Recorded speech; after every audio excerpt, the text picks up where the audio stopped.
And we'll be monitoring those chats throughout, so we won't necessarily get to the question as soon as it's asked, but we'll monitor those questions and make sure that the presenters get a chance to answer them as much as we have time for. So feel free to make use of that. And for technical questions as well, it's a good way to get that across. Great. Perfect. All right. So, so I just saw that Lori asked a question, has the audio started? And it has. So I'm going to go ahead and encourage her to go ahead and call in. So, sorry, I'm speeding through the slides here accidentally. All right, so I just wanted to tell you guys, we wanted to give an opportunity to tell you guys a little bit about our organizations and why we decided to work together to put together this webinar series. So, so MCAN, or also known as the Massachusetts Climate Action Network, was founded in 2000. I'm Carol. I'm the executive director. What we do is that we help town-level groups take action on climate locally. And we are a network of organizations, and that's our chapters that are in the cities and towns, and advocates who are at that city and town level who work to make community level change and turn that into state and national level change. So we work primarily to help local things happen, but then we also work to turn that, to help you guys turn that into state and national level action. Alan, do you want to tell us about 350 Mass for a Better Future? Sure, thanks, Carol. Yeah, hi everybody. My name is Alan Palm, and I am with 350 Mass for a Better Future. So 350 Mass is the volunteer-led network across the state of folks who are building the grassroots climate movement to address climate change in Massachusetts. And the Better Future Project is a nonprofit that does a couple of things, including support the 350 Mass Volunteer Network, and I serve the network as the Director of Organizing. And so just a little bit more about 350 Mass is that we have 16 nodes across the state, and we focus on state legislation. So we have a legislative platform that we share with some folks in the Mass Power Forward Coalition, or a lot of overlap there. And we also do the big actions that kind of change the narrative. So like some folks might be familiar with the People Over Pipelines March that we led last year. We're currently doing an action to target the governor's stance and calling him out for his support on gas. And then we also support local municipal campaigns like what we're talking about this evening. And so we do that alongside the Mass Power Forward Coalition, where we share the same goal of having cities and towns across Massachusetts commit to 100% renewable energy, because that's what's required to address climate change, and then take like really tangible steps to get there. And so community choice aggregation is a really powerful step for communities to take control of where their energy comes from and to address climate change. And yeah, it's just really exciting to see all of these campaigns moving forward across the state.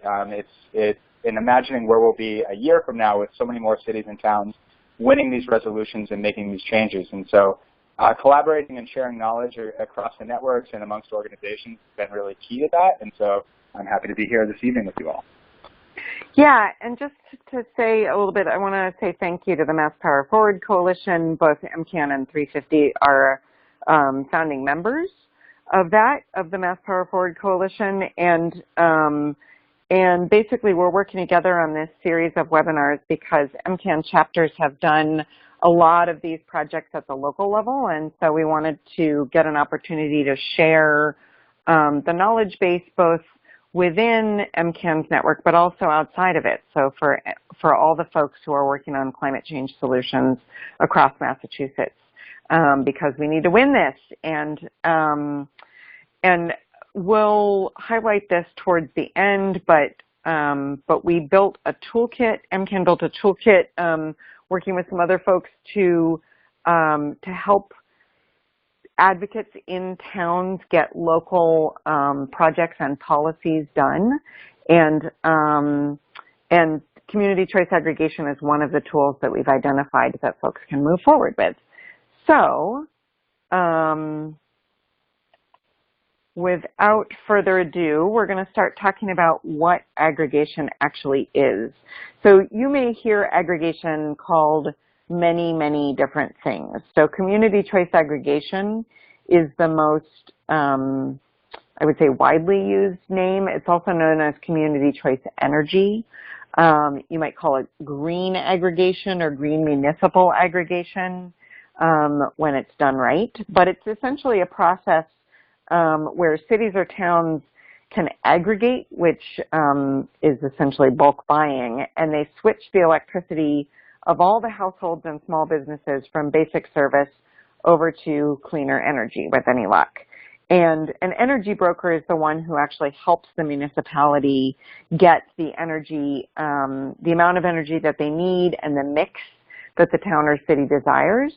The way that the programs are built is that residents can opt out at any time, and the electricity is actually still distributed and billed through the original utility like Eversource or National Grid.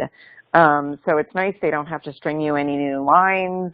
They don't, you don't start getting a bunch of different bills. It's actually a fairly simple process. One of the things that people don't necessarily know about the way that energy markets work, although I will say that I was doing a presentation out on the Cape last night, and a lot of people did know this, but utilities like Eversource don't make energy anymore. They actually just provide energy to use. So they go out on the market and they buy it and they start signing contracts, and then they send it to your house. And so community choice aggregation or community choice energy is where the town or the city sort of becomes that supplier for your electricity. So like when I moved from Brookline to Boston, I automatically got signed up with Eversource for my electricity.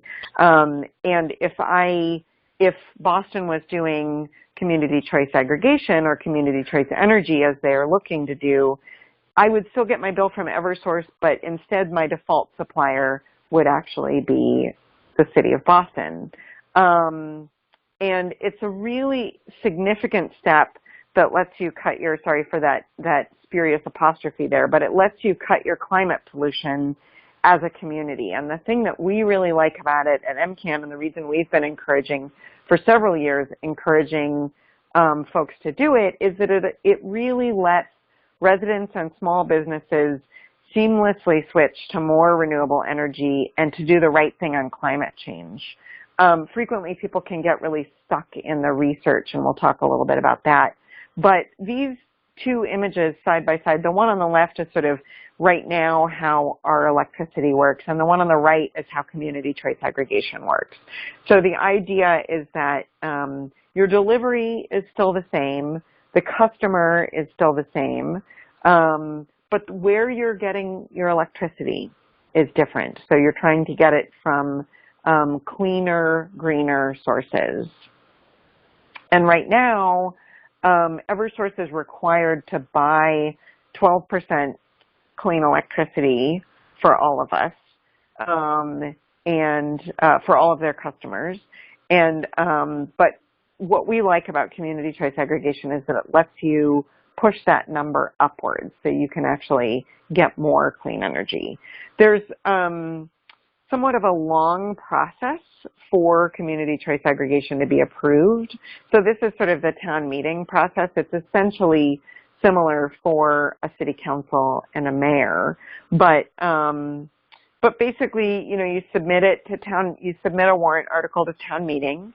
Town meeting approves, with any luck, your warrant article. Then the broker makes a plan, and that is at no cost to the town. And if you don't like the plan that the broker makes, you do not have to use it. You can, at that point, the town could say, you know what, we thought that it was going to come in cost competitive or within a couple dollars for people's bills of where they are now, and it didn't, and we decided that we don't like this plan.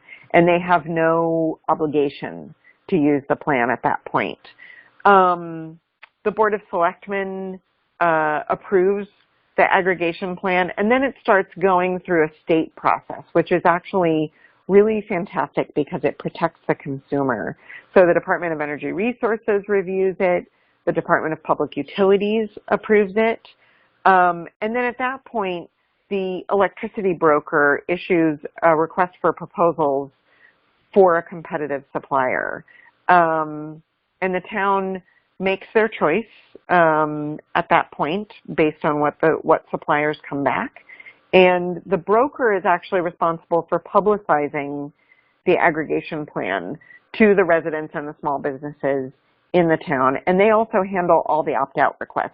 So you do have a small number of households who say, I don't want any changes. I just want to go, I want to have the traditional dirty energy mix. And so they'll opt out. And that is handled by the broker. And as I said before, if there are no plans or energy prices that the town likes, you don't have to move forward. The town does not have to move forward. And if you're in a city and you have a city council, essentially you just replace those first couple of points with city council or the mayor, and the mayor sort of acts as the Board of Selectmen would. The reason that we really like it and that we've really been encouraging folks to use it is that it's an opportunity to give everybody in town cleaner energy. So many of you have probably been part of a process to go and knock on doors and encourage people to switch to cleaner energy. And one of the things that we've found with that is people get overwhelmed with the amount of information. There are now a lot of competitive suppliers that are coming door to door. My husband almost fell for one recently, and then we would have had to pay a lot of money actually to opt out afterwards. But it really gives everybody, it moves up the baseline, so you really get economies of scale. And the thing that we've found in helping a lot of towns through this process is most people in town really want to do the right thing on climate. They really care about the environment. They want to, as long as it's not going to be a killer for them when they're paying their bills, they really want to do a good thing. But they just get lost in the research. And, I do this all day, and I have gotten lost in the research on this stuff. The nice thing about the whole community choice aggregation process is that it really does protect the consumer as well as, of course, protecting the climate, which is why it's a priority for MCAN. One of the nice things is that we have gathered a lot of information from different towns as to how they've done this and what language they've used, either through their city council or through their Board of Selectmen or their mayor and city council process. So we actually have sample language that you guys can use. And then you'll hear a little bit about Brookline's process was a little bit different. They actually, we actually did both a town warrant proposed bylaw and then also a resolution. So we have all of that language that we can provide to folks who are interested in doing this. So I want to turn this over. We've got a couple of speakers to tell us about some of the success stories in the towns. So we're going to hear from Ginny LeClaire, who's the environmental coordinator in Denham, and then we're going to hear from Mary and Tommy, who both were very active on getting this through, getting the aggregation program through in Brookline. So Ginny, are you able to be heard by the folks on the line? Maybe not. Okay, let me see if I can unmute her. Sorry about this, folks. We have had a little bit of an issue with this in the past, and apparently we are going to have it again. So give me just a second, and I will try to unmute her.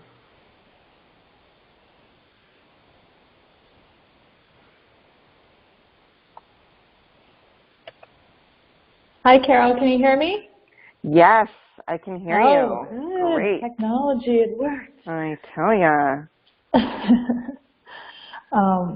Well, thank you so much for having me and for all your work on climate change solutions that you've done at MCAN. And it's an honor to be with all of you tonight, and I really appreciate your time. So I'll get right to it. So why did Denham decide to do community choice aggregation? We're a green community. I'm the environmental coordinator. I'm my only person in my department. I've been in this role for 10 years.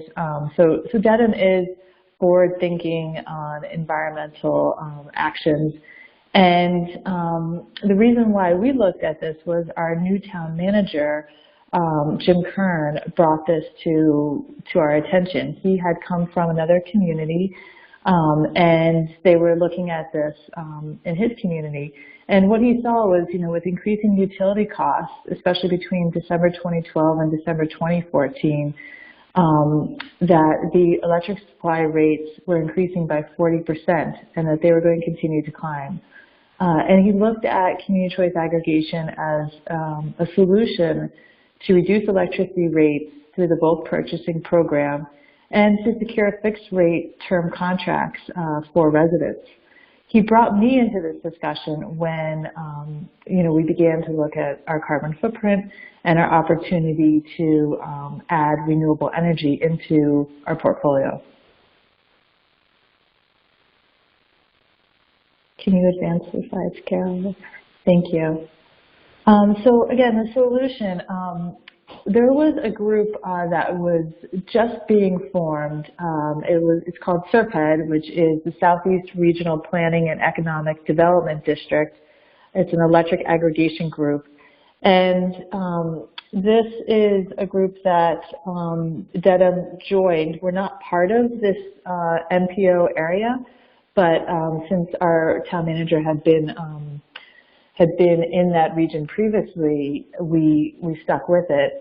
So there was 23 communities, including Denham, and we were in constant communication with each other. We would have weekly calls with, at first, just with New Bedford leading and all of the other municipalities. And the people on the call were anywhere from mayors, town managers, to energy experts, or anyone else in the selectman's office that might be available for this. And so Denham really benefited from this, and so did smaller communities, because we were part of a larger group with larger communities. And having bulk purchasing power of many communities, especially large-sized communities, got us the attention of suppliers that could benefit from the mass amounts of residents and businesses that we were going to bring. Unfortunately, Denham was the only community out of the 23 to introduce renewable energy as part of the aggregation. However, I can say that since we renewed our contract, other communities are now looking at it. At the time, it was just, they felt it was too risky. They didn't want to rock the boat, more or less, because they were afraid that any increase in cost, especially for some communities like New Bedford, could be an obstacle for the residents. Next slide, please.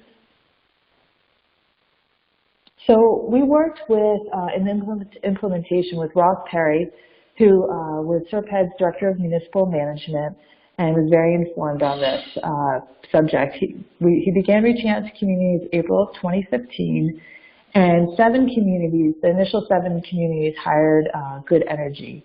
And Good Energy met with all the communities. They met with our town manager, they met with myself, they met with elected officials, they came to our Sustainability Advisory Committee, they went to Board of Selectmen meetings, which were all televised.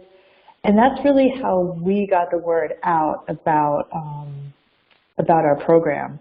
And we didn't do a lot of marketing outside of that, besides, once we got to town meeting, then after that point we started to do some more marketing. But We met with Mass Energy Consumers Alliance in Melrose.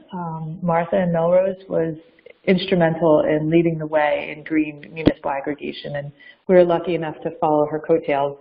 And we met with Mass Energy Consumers Alliance, and I participated in a lot of webinars to learn more about green municipal aggregation, Class 1 RECs, where everything was coming from, the benefits. And then we gained state approvals for each plan, and the group marketed the program to residents with the help of Good Energy.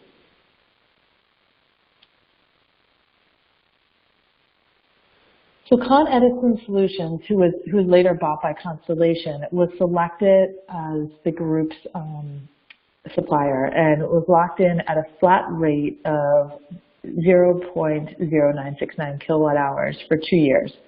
The other communities locked in a rate of 0.0949 per kilowatt hours, since they did not have 5% additional renewables. So there is, as you would probably expect, an additional cost for the Class 1 RECs. So town meeting, it went through very, very smoothly. The program implementation went surprisingly smoothly. We rolled out single stream recycling in 2009 in Denham, and I thought that this was going to be a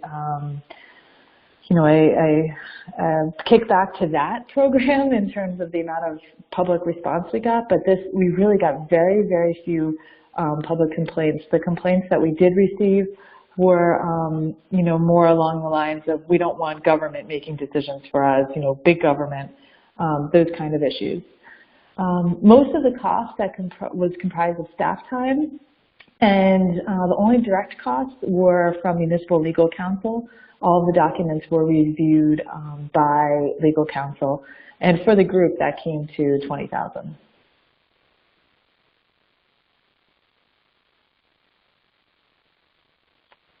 So with the help of Melrose, Denham really forged the way for a greener future. We were being, as I said, only one of 2 communities at the time to set the default, which is really important. This is the default. They could opt out, but everybody was in. For local renewable energy at 5% above the state RPS, which at the time was 10%, when we selected an option for 100% renewable, and the default at 5% was 0.0969 per kilowatt hours. Denham Premium Local Green at 100% option, it was at 0.1329. And again, we worked with Mass Energy Consumers Alliance for the purchase of local Class 1 renewable energy. And we really felt this was important because we're adding, through the construction of renewables, the wind turbines and the solar farms, new sources of renewables, cleaner local renewable energy to the grid in Massachusetts as a whole.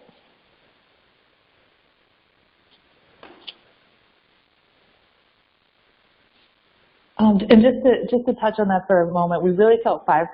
The reason why we went with 5% is we felt that was a safe number. We were concerned that if we went any higher at this onset, that it might be defeated. So 5% at Mass Energy Consumers Alliance advised us, and we were again following after Melrose, and there is safety in numbers. And we felt that this would ensure developers revenue for the project, renewable energy developers, revenue for project financing, and it would help switch the power grid off of fossil fuels. What we've learned about this was that the 100% green being optional for renewables really needed its own marketing. This program, when we re-upped our contract in April 2017, and we're going to begin the new contract in January 2018 with an increased marketing plan for 100% green.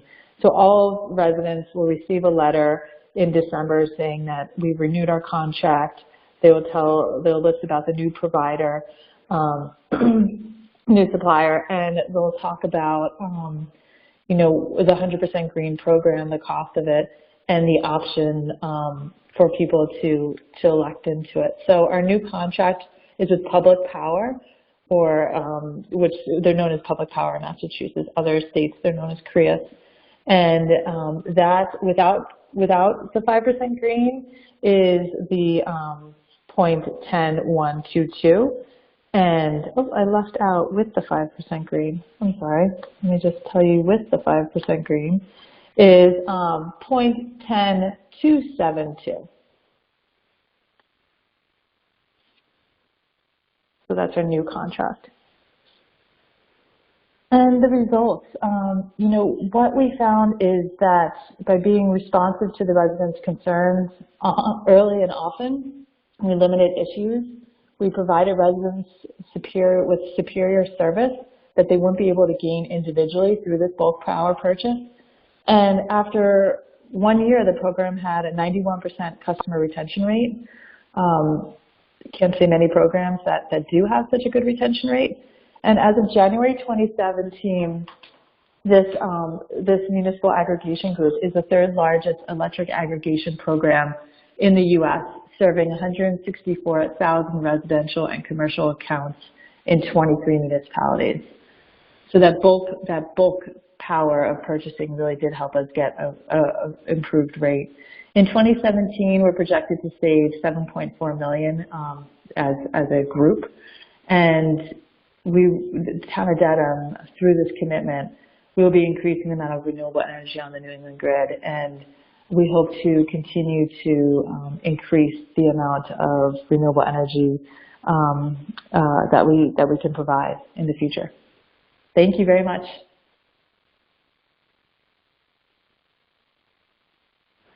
Great. So now we will hear from Mary and Tommy in Brookline about what they did and how they did it. Are you guys there? Yes. Can you hear me? All right. I hear you both. Oh, good. So this is Mary Dewart from Climate Action Brookline. We're a chapter of Mass Climate Action Network.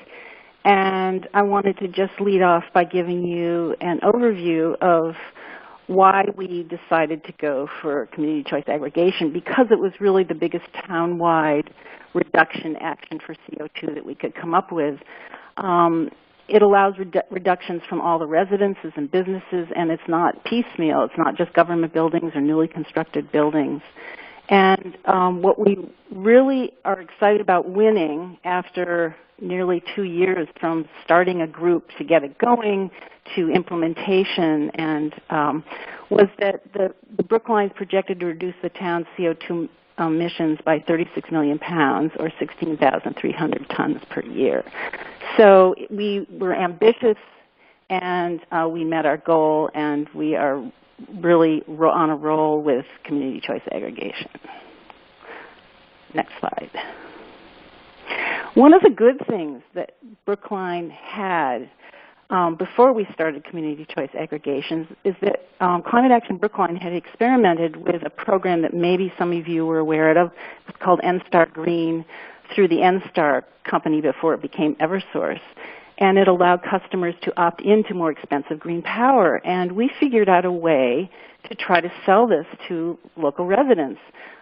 We went door to door with other people around town, and we recruited, we trained them, and we went door to door and saying, you know, are you interested in buying more green power? And here's how you can do it. It will cost more, but it's really the right thing to do. And we got a lot of feedback. Some people would say, yes, this is really important to me, and I want to do it, but I don't think I want to pay more than $7. So $7 became a kind of guiding figure for us in terms of what people were willing to pay to up their green power supply. If we went to $10, people say, you know, I really want to do this, but that sounds like too much. So we got good feedback as we started to think about community choice aggregation. And another action that was important in our background is that Climate Action Brookline and Mothers Out Front Brookline, we campaigned to enroll households in Mass Energy's tax-exempt 50% and 100% green programs. And we got a lot of support from Mass Energy. They put us on our website. We had materials that included posters and lawn signs and door knockers. And we figured out that neighborhoods signs were really much more effective than we even imagined. So we started to track them and cluster the signs around particular neighborhoods. So we got a feeling for going door to door and people upping their 100% green programs through these tax-exempt program offered by Mass Energy. Next slide. And so we knew community choice aggregation was the path for big savings, and we had some history. And so we put together 2 warrant articles, and this was a bit of technical jujitsu, and it worked out really well. The first warrant article gave the selectmen the authority to sign a community choice aggregation agreement. This is a necessary step if you're a town to allow the executive branch, the Board of Selectmen, the ability to move forward. The second warrant article that we put together was a resolution. Resolutions are non-binding. And the resolution directed or requested, really, that the Board of Selectmen sign a community choice aggregation agreement that was plus 25%, and that the additional cost for the average household was less than or equal to $7. And they very reasonably said, well, wait a minute, what if both of those conditions can't be met? What if it's more expensive? Or what if it's a lot less expensive? Should we save the money, or should we go more than 25%? And we looked at the selectmen in the eye and said, do your best. We trust your judgment. And that made everyone really uncomfortable the first 4 or 5 times we did it. And we kept doing it. And eventually, everyone came to understand exactly that we didn't know exactly what the pricing was going to be, that we needed the selectmen to ultimately own the decision since they were the ones to sign, and that we couldn't possibly lay out a very specific roadmap for all of the possible price percentage permutations. And eventually they came to accept that, and it turned out being something that worked really well for our town meeting and our selectmen. Next slide, please. And so it turned out that at the time, current mass rec prices were on the order of $45 or $50 a rec, and given Brookline's average residential consumption, that meant that this plus 25% was going to be about $7. But the way we talked about it was not, hey, we know everybody is willing to pay $7, so we backed out and got to 25%. Instead, what we said was that, hey, look, currently folks get about 25% non-emitting, non-nuclear power from the RPS and from large hydro, and so a plus 25 doubles the amount of renewable energy customers are purchasing. And doubling it, well, that's really powerful. We also observed that, hey, by being in the default program, you're halfway to 100%. And we all know we need to get to 100%. So getting halfway there feels like real progress. And so that was a nice way to use sort of big, simple numbers that provide people context on where we are, where we'll get, and where we ultimately need to go in percentages that people can really get behind. Everybody understands 25%, 50%, and 100%.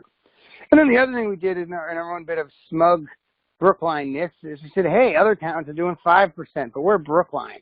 Why don't we do more? And people generally chuckled and then agreed. And so that worked out well for us as well. So I just want to add that we talked to Melrose as well, and part of the important learning process of community choice aggregation is talking to people in other towns, and that's why this webinar is so important. Learning from the people who have done it before you and asking good questions and letting the team play out the questions with the group before you bring it to the public is really helpful. The petitioners for our CCA were Tommy Vitolo, who you just heard from. He's an energy professional and a town meeting leader. He speaks at town meeting and entertains us and gets things passed. And Carol Oldham, the executive director of MCAN, she's a skilled consensus builder. And The two of them presented our petitions, our warrant articles, the two warrant articles. And then I was part of the kitchen cabinet. I was one of 12 environmentally focused leaders and doers, and we had differences in the committee, and we were a thoughtful group that challenged each other to go for something big, as Tommy said, but also ask the questions that other people were going to be asking us, and it was a learning process.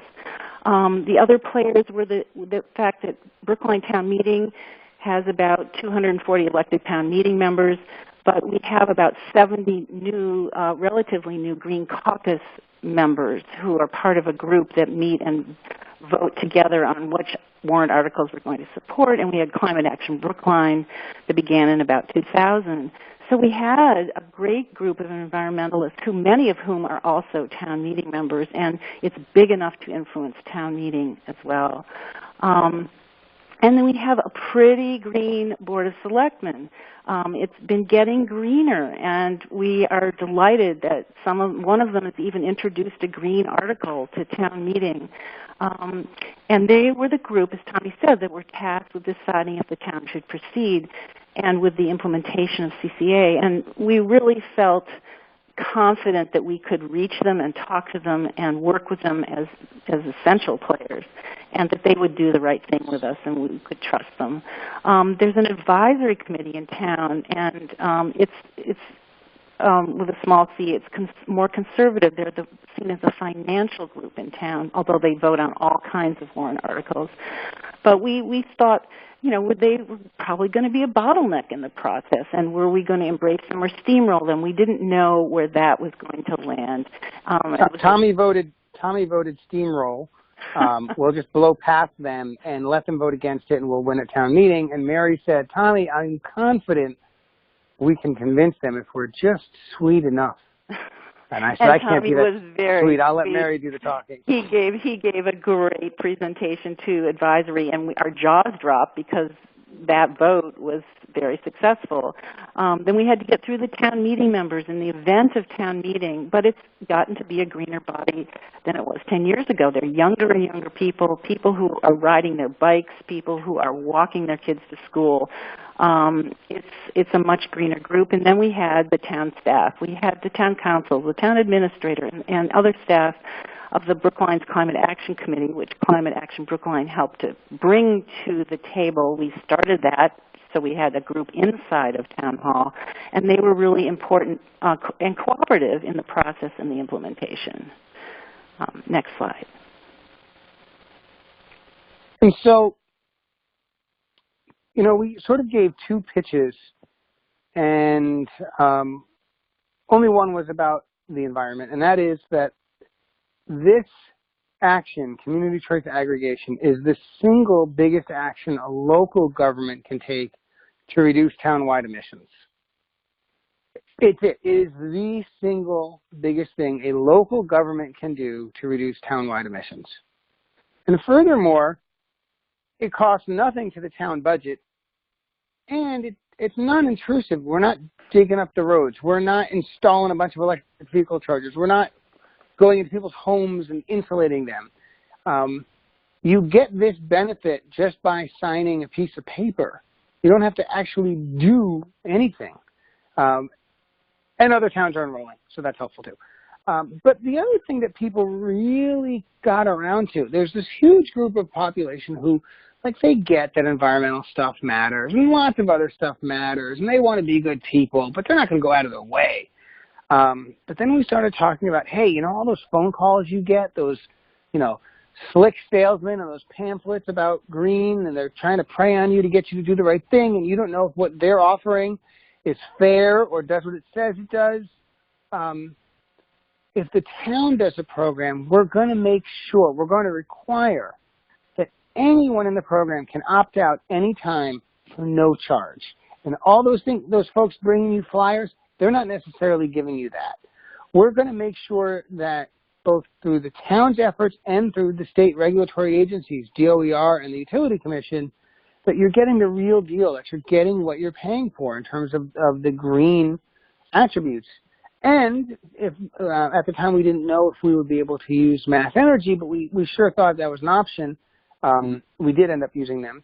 but there's this potential for tax deductibility if the incremental RECs, the plus 25 or the plus 100, are procured from a nonprofit such as Mass Energy. So these were really the pitches, and these were, we said a lot of things over the first few weeks, figuring out that these were the two things that really resonated with both town meeting members and other folks in town. Here are some things we didn't pitch, and these were strategic decisions that we decided very early on, and I think they were all the right way to go. We didn't talk about lower prices through bulk purchasing. Folks ask about it all the time. Well, you're buying in bulk, so isn't it cheaper? Well, the investor-owned utility buys in bulk too. They don't procure power for each individual customer separately, right? And so since we couldn't guarantee that we would receive bids for energy and capacity that were less than what Eversource was going to have, we didn't talk about it at all, and we downplayed it whenever anyone else brought it up. We said, we don't know if it'll come in a little cheaper or a little more expensive or exactly the same. We're not going to know until we actually go out to bid, and at that point, then the Board of Selectmen can choose to sign it or walk away if they don't like the pricing. Folks wanted to get into the opt-in versus opt-out debate. Hey, it's not fair that it's opt-out. People should have to opt in. Look, the fact is, if it's opt-in, you get something like 10% participation. If it's opt-out, you get something like 90% participation, and we can have philosophical discussions about which is appropriate and which isn't. But we didn't, because we simply said, state law mandates the process. This is the process. We don't have a say in the matter. And people could grumble about it, but they couldn't blame us, and they couldn't ask us to change it. And so very quickly, they just kind of moved on. And we did not talk about RECs. We did not talk about what it means to have a generator in New England and that the energy is separate from the attribute, and the attribute uses a recording system, and that it's audited, and that some RECs come from Texas. We didn't get into any of that.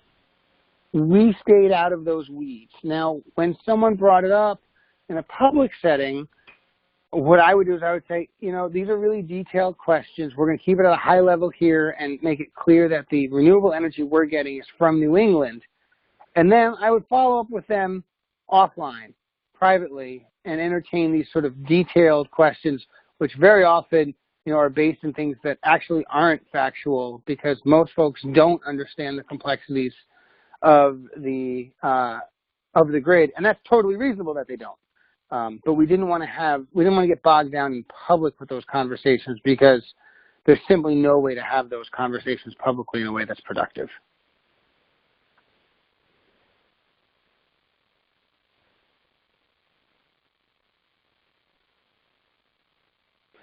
And so the number one comment that we got for feedback was, hey, you guys are having a plus 25. I want a plus 100. Or, I'm not going to do it, but probably other people will, so let them do it. And that was great. And it worked out well to our position that we didn't open with that. We said we want a plus 25 default and left it at that. What it did is it allowed the Board of Selectmen to say, hey, we want a plus 100. So we're going to add that to the program. It's not in your resolution. It's not in your warrant articles. But we're the Board of Selectmen. We're the ones who get to sign it. So we're going to say a plus 100 must be an option. Obviously, we, the petitioners, thought that was great. We had no problem with that whatsoever. And it was nice because it allowed the Board of Selectmen to put their own stamp on the program, to have some real ownership and pride in it, because they took our idea and they made it better. And that really helped them buy in. And we think that was really helpful in ensuring that they, as the executive branch, would do all the little steps to help make sure the program is a real success, not just sign the paper and walk away from it. So we are we're thrilled as it unfolded, because we got so much support, and we didn't know we would get that much support. So we, as Tommy said, we had pitches that we intended, and we had pitches that we chose not to pitch. so we had everyone behind us. So every vote leading to town meeting was unanimous. The Selectmen Advisory Committee, the subcommittee of the Advisory Committee, Selectmen's Climate Action Committee, we got all of their support. There was an 18-month regulatory delay through the DPU, which is the final approving group. But it finally went up and people started to enroll. There have been hiccups on a new program, but so far we've gotten fewer than 10% people have dropped out. We have many people, hundreds who are signing up for 100%, and the rest are staying at 25%. A few have chosen our basic. So we had, in all, 4 options. We had the opt-out. We had just the basic stay at the same amount of green electricity as allowed in the renewable portfolio standards, but it's actually less expensive because of the bulk purchasing power than the current Eversource basic rate. So some people chose that. The default, which is if you do nothing, if you don't call anyone to opt out or opt in or change to basic, we had over 20,000 people, 20,000 households in that program. And as I said, a few hundred so far. On the 100, we're going to be starting, like Denham, a pitch to have 100% upped up. And the cost was fabulous. It's $2 a month more for the 25% default position, and it was much less than we expected. It's much less than the $7 we envisioned, and it's also tax deductible. And there's a 30-month fixed price contract. So we're really pleased at our success so far. We'll see what happens as it continues to roll out. It just rolled out this summer. It's still a little early to tell whether people will change it, or maybe most people don't even know what's on their electric bill. So we're hoping that we can share this with you and that it's helpful for you to hear what happened in Brookline. Great. Thanks, guys. So thank you to both Ginny and to Tommy and Mary. And I just want to have a few closing thoughts, and then I've got a whole bunch of questions that I've gathered throughout this process that you guys have asked. So, so a few closing thoughts from me, sort of my 2 cents, and this is, just kind of thoughts from helping a bunch of towns go through this process. Focusing on green energy is what I would really emphasize rather than the cost savings. In part, what Tommy was talking about in terms of you can't promise cost savings. Also because the point of the program, the point of aggregation is not cost savings. The point is the green energy and the climate change solutions. And so, so you just need to really message around what the point of your program is. I encourage towns to always think of at least 5%, and then to also think about doing something like ramping up. So each contract that you sign, maybe thinking about an extra % per contract, or seeing how much more you could possibly get for the same overall bill price. And one of the things is that some brokers have more experience with doing green aggregation than others do. So really think about that when you're helping the town choose a broker. I will say that something that's not on this slide that I always encourage towns to do is to think about having an aggregation task force or something like that, where you get an opportunity for somebody from the town, somebody from, who's sort of a clean energy and climate advocate, to sit down together and think through these things, not only in the initial contract, but in contracts in the future too.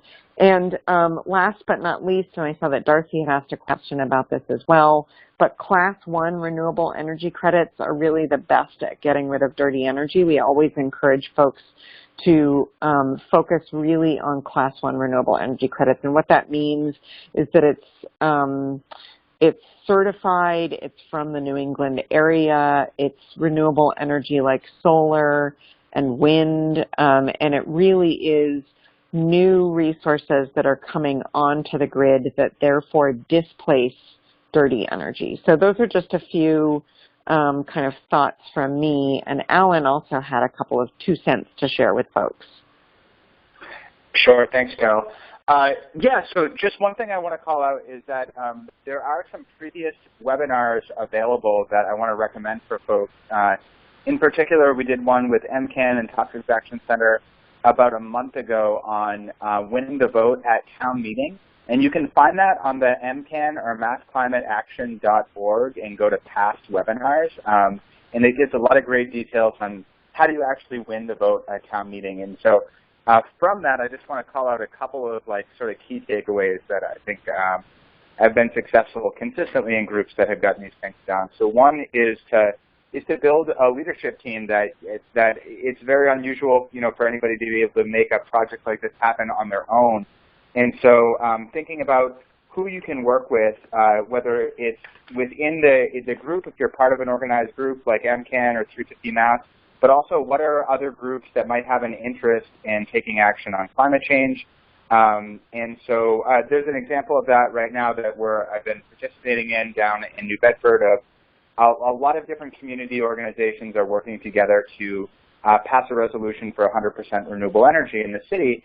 And that's been very effective because each person is bringing some new set of skills and relationships to the table that it can move the project forward. So another just sort of best practice I want to call out is just having conversations with stakeholders. So particularly city councilors and figuring out what their stances are, or town councilors if you have a town council style government.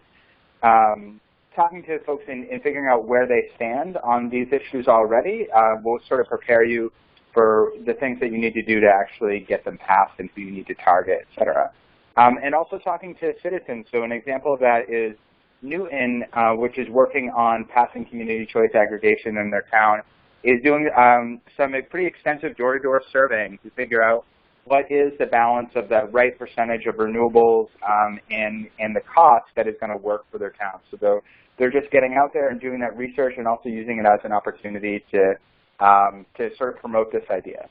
And then the final thing that I want to note is just a kind of a PS, but there is, if you do live in Boston, there is a hearing, a city council hearing on community choice aggregation on Tuesday, October 3rd. So if you are a person in the city of Boston, yes, go ahead. Yeah. And I was just going to say it's also known as Community Choice Energy. The Boston Climate Action Network is working really hard on this. So you might have seen something from them or even gotten a phone call from them about Community Choice Energy, which is what they're calling it, because they don't like the word aggregation, and I don't blame them. Great. Okay. Yeah, so thanks for that. And I'll turn it back over to Carol to field some of the questions that came. Great.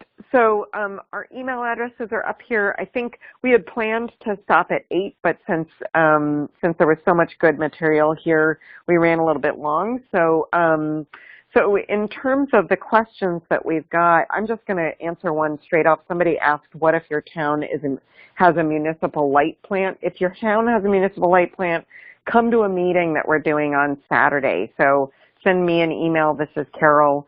And ask me about the meeting, and we'll let you know. We're doing it on Saturday in Worcester, and it's specifically to help municipal light plant towns move to 100% clean energy. So,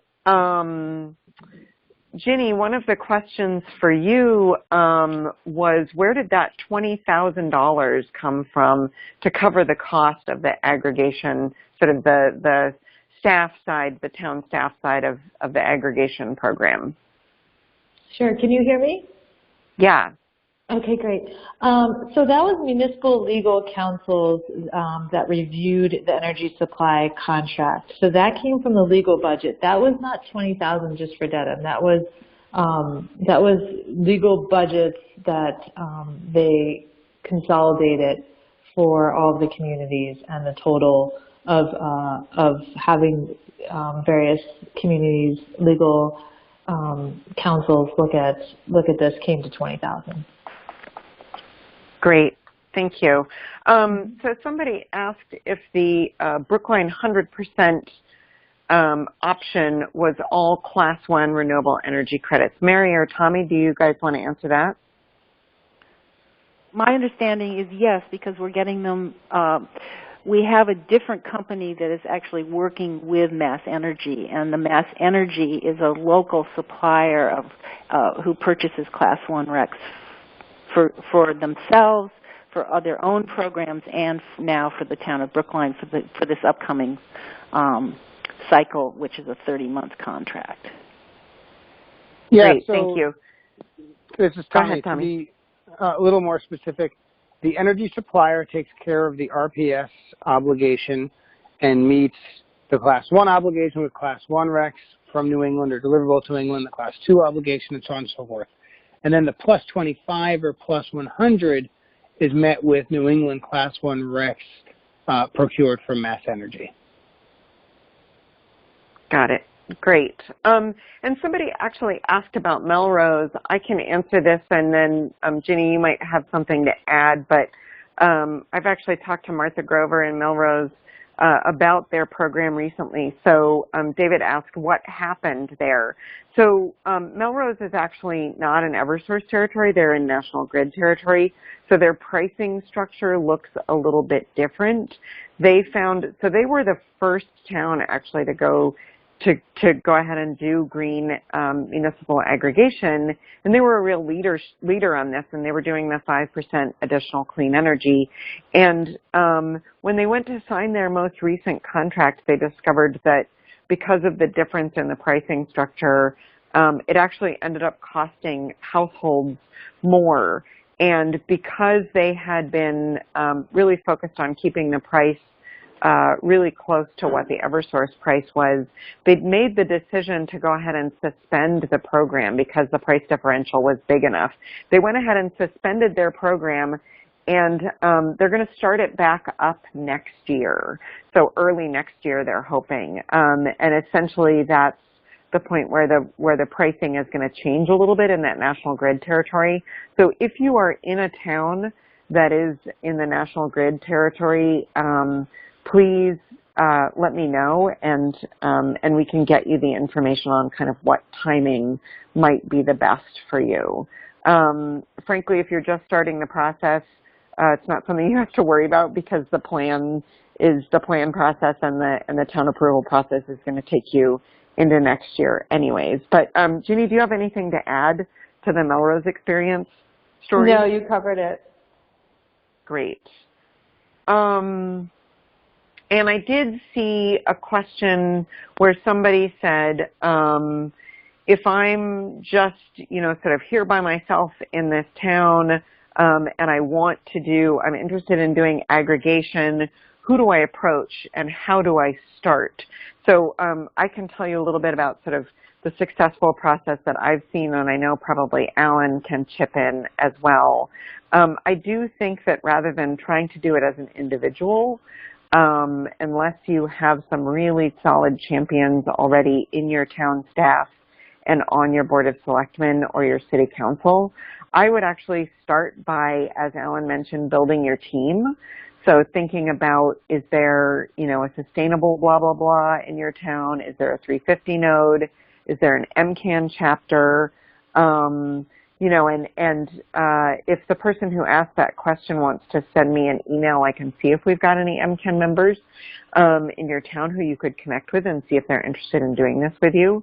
But I think trying to go it alone can be quite a heavy lift. So my 2 cents would be find some folks to collaborate with you, and then move forward with that team built on the aggregation program. So, Alan, do you have anything to add to that? Yeah, I think you covered it. I am curious to what town Chris lives in, who chatted in that question. Mm-hmm.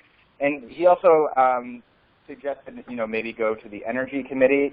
And I think if you're just looking for someone to reach out to, I think that's not a bad choice at all, to be able to talk to them about this idea, and then maybe those folks could recommend you some other groups or advocates that you could talk to. Chris, so you're in Truro. Yeah, so I was actually just out at an Outer Cape meeting, and I did a presentation in the Wellfleet Library, and it seems like there are actually a bunch of people who are kind of interested in aggregation out there. So please do send me an email, and I can connect you to some of the folks.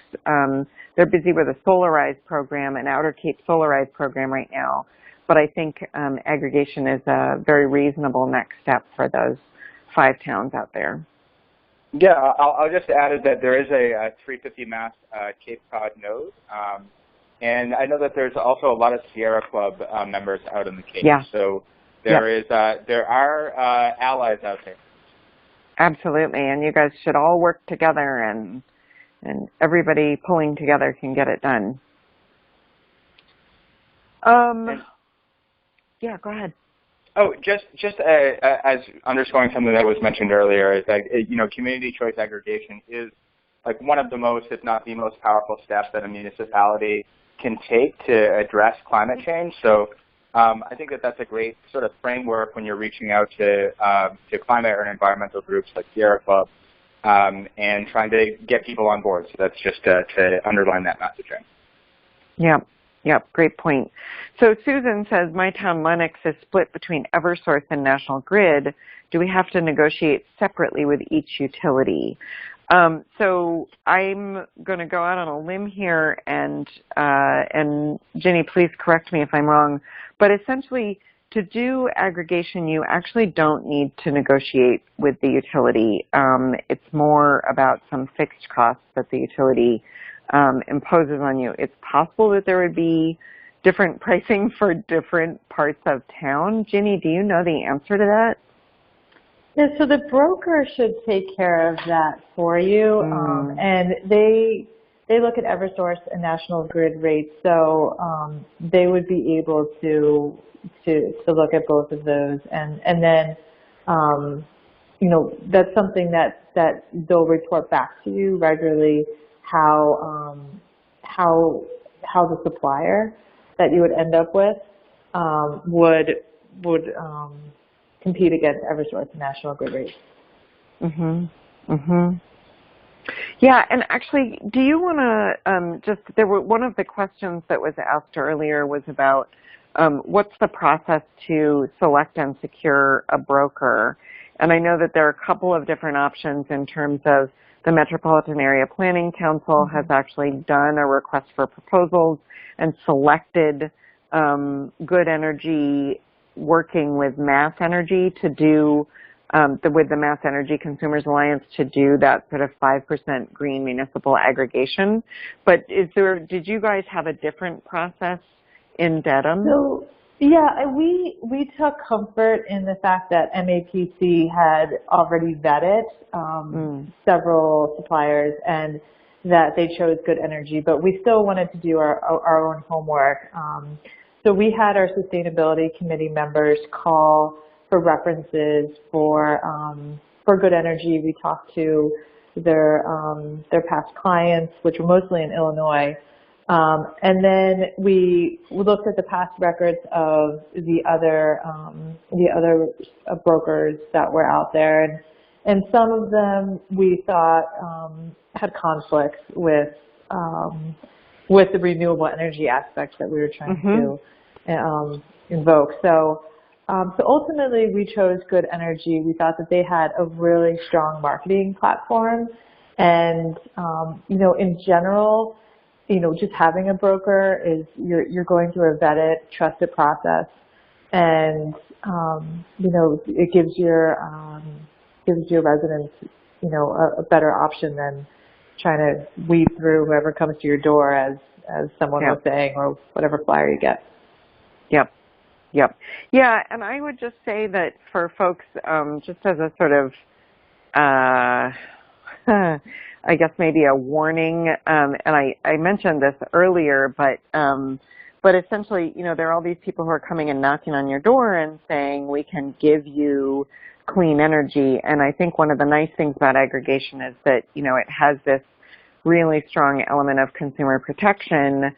But I would encourage folks to, Mass Energy Consumers Alliance is really the granddaddy of providing green electricity on a household basis. if it's anybody else, I would ask a lot of questions about where they get their electricity and what their rates are, what the opt-out costs are, all of those kinds of things, because in my experience, all of the other folks, or a lot of the other folks, there's a lot of small print that is not advantageous to the householder. So, so just, you know, on that, that is, again, one of the reasons that I think aggregation is so great. So, Alan, do you have anything that you want to say to close it out?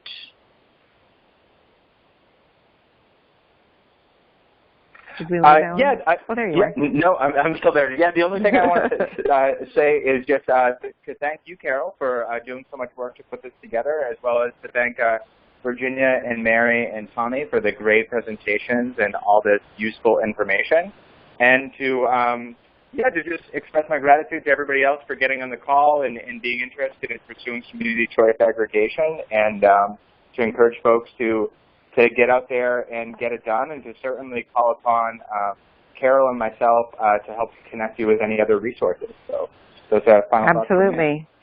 We are here to help. And thanks to everybody. Thanks to all of our speakers. Thanks to Ellen and 350. And we look forward to being in touch with all of you.